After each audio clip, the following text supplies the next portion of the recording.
Saudara, Anda menyaksikan segmen Kompas Bisnis bersama saya Putri Oktaviani.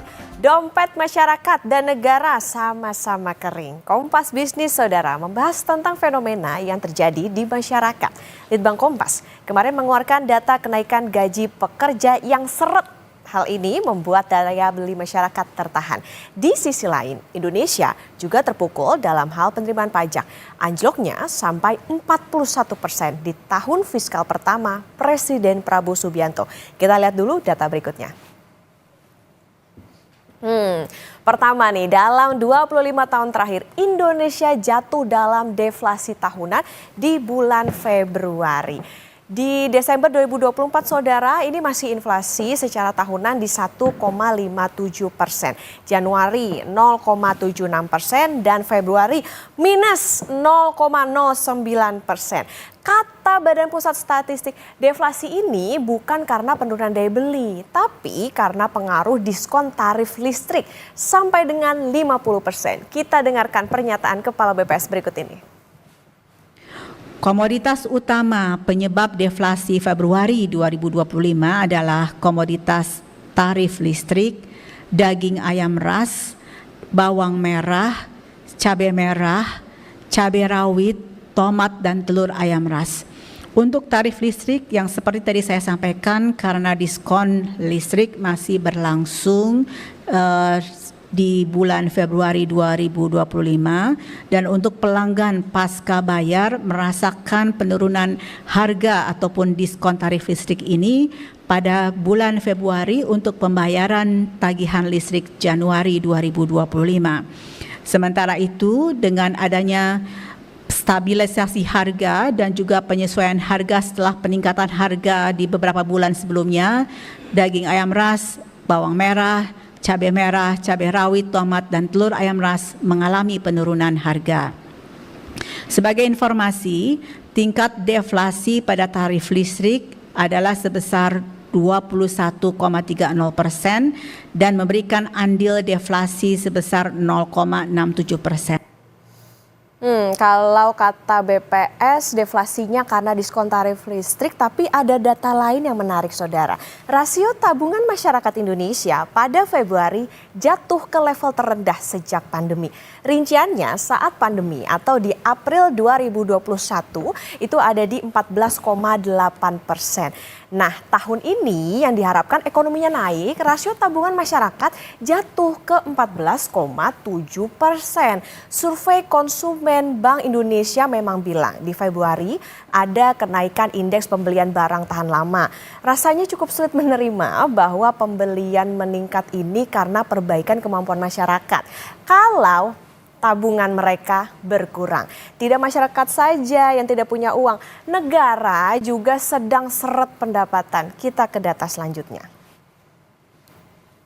Nah, ini dari APBN kita yang beredar dan Kompas Bisnis terima, penerimaan pajak di Januari, saudara, atau tepatnya di tahun fiskal pertama Presiden Prabowo Subianto bekerja ternyata jatuh dalam. Januari di tahun lalu penerimaan pajak Indonesia itu di 152,89 triliun rupiah. Januari tahun ini jatuh lebih dari 40% ke 88,89 triliun rupiah. Apa yang terjadi kalau masyarakat dan negara itu sama-sama dompetnya kering? Kompas Bisnis nanti akan tanya ke ekonom. Dan usai jeda, saudara, Kompas Bisnis akan kembali masih dengan ulasan mengenai penurunan daya beli masyarakat hingga berlanjutnya fenomena makan tabungan dan dampaknya ke dompet negara. Bersama ekonom Universitas Indonesia, Fitra Faisal.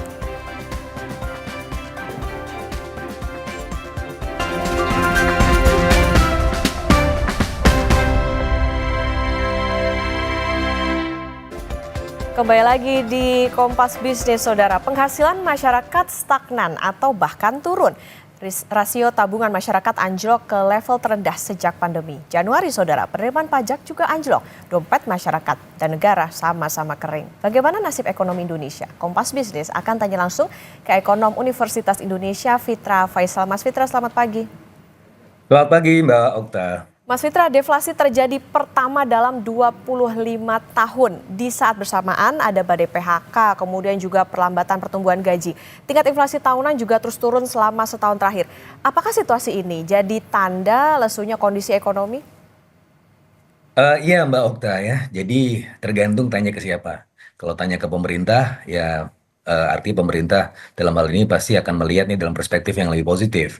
Yang pasti kita juga punya, saya juga melihat pandangan ke situ ya, karena kalau kelihat inflasi, kenapa itu terlalu rendah, bahkan di bulan Februari itu deflasi minus 0,09%, memang ada sumbangan dari sisi supply side. Supply side-nya itu disubsidi ya, bagaimana kemudian pemerintah selama 2 bulan berturut-turut, dari bulan Januari dan Februari itu kemudian memberikan diskon tarif PLN. Dan pada akhirnya itu kalau kita lihat dari komponen inflasi kemarin, itu salah satu penyumbang deflasi terbesar gitu kan. Belum lagi ditambah dengan Januari Februari, memang itu adalah masa panen sehingga memang secara alami itu memang menurunkan potensi harga-harga ya di bulan awal tahun ini.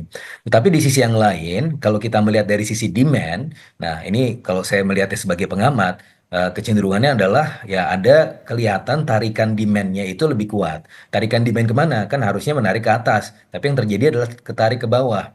Loh, apa yang terjadi? Nah, kalau kita lihat di Januari, Februari, atau bahkan dari bulan Desember, itu kan Desember ada Nataru, kemudian Januari, Februari adalah eh, konteks sebelum Ramadan yang seharusnya itu tinggi demand-nya, tapi ternyata yang terjadi adalah tidak seperti itu, demand suboptimal. Nah, salah satu cara melihatnya adalah di bulan Januari, ketika inflasi itu 0,76% secara year on year, itu konsensusnya, konsensus para ekonom itu meyakini bahwa di bulan Januari sebenarnya inflasi 1,8%. Loh, artinya itu kurang dari setengahnya. Yang kedua, di bulan Februari, harusnya Februari memang rendah ya, berdasarkan hitungan ekonomi, konsensusnya itu menunjukkan 0,55%. Nah, padahal yang terjadi adalah deflasi, minus 0,09%. Artinya apa? Artinya mayoritas ekonom itu miss. Missnya kenapa? Karena menganggap bahwa tren seasonal di bulan Januari Februari harusnya mampu mengangkat demand lebih tinggi ya. Dan ketika itu tidak terjadi, maka semuanya miss, semuanya kaget. Akhirnya kita mengalami tren deflasi ya di bulan Februari yang merupakan pertama dari 25 tahun terakhir. Dan bahkan kalau kita cek di tahun lalu, data di Desember 1,57% year on year itu merupakan terendah semenjak tahun 1968. Sepertinya Kompas juga pernah mengulas ini. Nah, jadi kalau kita lihat dari semua trajektori itu, sepertinya ya di satu sisi pemerintah berhasil kemudian melakukan intervensi harga ya dengan dari sisi supply side ya mensubsidi konsumen 50% diskon PLN, kemudian mempertahankan panen supaya tidak terjadi seperti tahun lalu ya ada efek dari kekeringan yang menjadikan panen itu tertunda, sekarang tidak terjadi lagi, harvestnya itu di situ. Tapi di sisi yang lain harusnya dengan segala kelebihan itu demand-nya juga sebenarnya ngangkat, tapi yang terjadi tidak seperti itu ya sebagaimana yang disampaikan Mbak Okta tadi. Oke, artinya ini kondisinya deflasinya semu begitu, Mas Fitra, karena di satu sisi ya kalau kita melihat bahwa ternyata daya beli masyarakat justru melemah di Januari dan Februari. Ya, jadi deflasi ya pada akhirnya kalau saya melihatnya bukan semu lagi, Mbak Okta, karena deflasi itu emang benar-benar menunjukkan bahwa terjadi pelambatan demand. Jadi sudah real bahwa demand kita memang sedang mengalami pelambatan yang cukup serius. Memang ada salah satu indikator lain ya, Mbak Okta ya. Kalau kita lihat inflasi itu kan ada 3 komponen ya. Komponen harga yang diatur, administered prices, kemudian ada komponen volatile goods, terus satu lagi adalah komponen inflasi inti. Volatile goods itu mampu untuk kemudian ditangani oleh pemerintah ya, panen dan segala macam. Administered prices ada satu harga PLN yang kemudian disubsidi. Itu dua yang menyumbang deflasi juga. Tapi di sisi yang lain kalau kita lihat dari core inflation, nah ini core inflation atau inflasi inti biasanya ini sebagai salah satu ukuran daya beli yang sebenar-benarnya. Nah, kalau untuk inflasi inti sebenarnya itu 2,48%, Mbak Okta. Artinya kalau dari sisi ini kelihatannya bahwa ya daya beli kita sebenarnya tidak tertekan gitu kan. Cuma memang ada caveatnya. Cara melihatnya adalah di saat sebelum pandemi ya, antara tahun 2016 sampai tahun 2019 itu core inflation, inflasi inti 3,11% secara rata-rata kalau kita rata-ratakan di tahun itu. Setelah pandemi itu rata-rata inflasi inti 2,14%. Artinya apa? Memang sebenarnya dari sisi core inflation pun itu sudah menunjukkan gejala pelambatan yang cukup serius begitu kan. Meskipun kalau kita lihat sekarang trennya memang agak membaik ya dari sebelumnya core inflation meningkat terus, tapi sebenarnya kalau dibandingkan dengan 5 tahun yang ke belakang, ini sebenarnya trajektorinya turun. Ditambah lagi Mbak Okta, ini salah satu hal yang mungkin menarik ya. Angka inflasi inti itu salah satunya juga dipicu oleh emas. Harga emas sekarang kan meningkat. Meningkatnya karena apa? Pertama, karena global economic condition yang tidak menentu, maka faktor risiko meningkat, permintaan emas dunia itu meningkat juga ya. China, Rusia juga kemudian membeli emas sebagai cara untuk retaliasi terhadap Amerika Serikat Oke. mempertahankan diri. Yang kedua adalah orang-orang kaya Indonesia itu sebenarnya melakukan aktivitas lindung nilai, lindung risiko di jangka pendek dengan membeli emas. Jadi sepertinya kalau itu tidak betul-betul menunjukkan daya beli. Sehingga kalau kita keluarkan emasnya di angka inflasi inti pun itu juga rendah. Nah, dengan segala indikator-indikator itu plus juga ditambah dengan kalau kita lihat kecenderungan ini ya, mobil mobil berkendaraan Ya, empat, baik. roda empat itu turun penjualannya. Tapi di sisi yang lain Oke. angka motor naik. Kenapa? Karena orang itu down trading middle class-nya. Turun membeli yang lebih rendah. Oke, tadi kondisinya demand-nya turun dan di saat yang sama Mas Fitra rasio tabungan masyarakat bulan Februari justru juga anjlok ke level terendah sejak 2021 hingga di bawah 15%. Ini apa sebetulnya artinya? Fenomena makan tabungan akan berlanjutkah? Apa konsekuensinya dari berlanjutnya fenomena makan tabungan itu? Iya, makan tabungan, ya kalau kita lihat di tahun 2019 ya, Mbak Okta ya, kalau kita lihat kan 98,8% rata-rata orang Indonesia itu tabungannya di bawah 100 juta. Nah dari yang 100 di bawah 100 juta itu, mayoritas itu mengalami penurunan dari sebelumnya 3 juta ya di tahun 2019 menjadi 1,8 juta di bulan Desember, bahkan sampai bulan Februari itu turun lagi menurut datanya Kompas.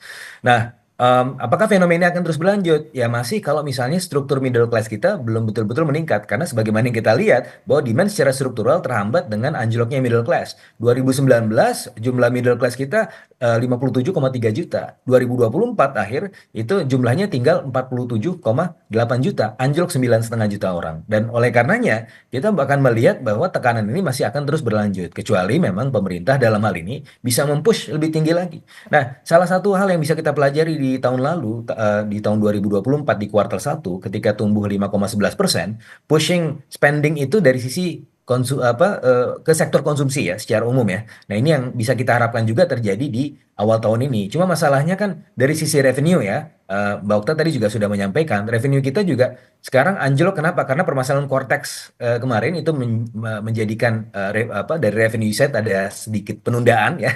Jadi sehingga pada akhirnya kemampuan spendingnya juga terbatas gitu kan. Nah, kalau misalnya pemerintah mau menggesa di awal tahun ini, mungkin defisit di kuartal satu bisa jadi lebih besar lagi karena potensi penerimaannya bisa terhambat gitu. Nah, itu beberapa dinamika mungkin yang perlu kita perhatikan juga di kuartal pertama ini terutama. Oke, nah di saat yang bersamaan juga Mas Fitra, ini kan dompet masyarakat kering, daya beli masyarakatnya melemah tadi dikatakan. Sementara konsumsi rumah tangga kan tentu jadi andil tertinggi dalam komponen pertumbuhan ekonomi. Di satu sisi juga penerimaan pajak anjlok 41% di Januari. Kondisi ini apakah mungkin pemerintah bisa capai target pertumbuhan ekonomi dan juga gimana nanti efeknya ke penerimaan negara? Iya, jadi kalau tahun lalu itu kalau kita lihat ya pertumbuhan ekonomi kita 5,03%, tapi pertumbuhan dari sektor konsumsi cuma 4,94% gitu kan. Berarti kita di drag down dari konsumsi yang memang secara natural itu sumbangannya paling tinggi. Nah, bagaimana di tahun ini? Nah, tahun ini tergantung salah satunya adalah dari sisi pemerintah juga bagaimana mempushnya. Tahun lalu pengeluaran pemerintah itu tinggi sekali dari sisi growth ya, 6,6%. Nah, mudah-mudahan pemerintah dalam hal ini tidak lantas kemudian melakukan rem mendadak ya. Karena kalau menurut Inpres 1 2025 kemarin, efisiensi itu kan artinya mengubah alokasi anggaran dari yang sebelumnya tidak produktif menjadi yang lebih produktif. Nah, mudah-mudahan ini kalau misalnya anggaran dialihkan ke tempat yang lebih produktif, dampak pengganda ekonomi lebih tinggi, terutama dalam hal ini sektor konsumsi, mudah-mudahan bisa kemudian menggenjot pertumbuhan ekonomi kita di kuartal pertama setidak-tidaknya, dan baru kemudian kita bisa melihat di kuartal-kuartal berikutnya. Oke, artinya ini juga butuh bagaimana peran pemerintah kalau tadi anggarannya bisa dialihkan ke yang lebih produktif, terutama ini diharapkan tidak lagi menambah beban masyarakat karena tadi dikatakan di mana turun, tapi di satu sisi kok ternyata posisinya tabungan masyarakat juga ikut turun. Ini yang diharapkan, jangan sampai masyarakat banyak-banyak tabungan lagi untuk bisa bertahan. Terima kasih Ekonom Universitas Indonesia Fitra Faisal sudah bersama di Kompas Bisnis. Sehat selalu Mas Fitra. Sama-sama.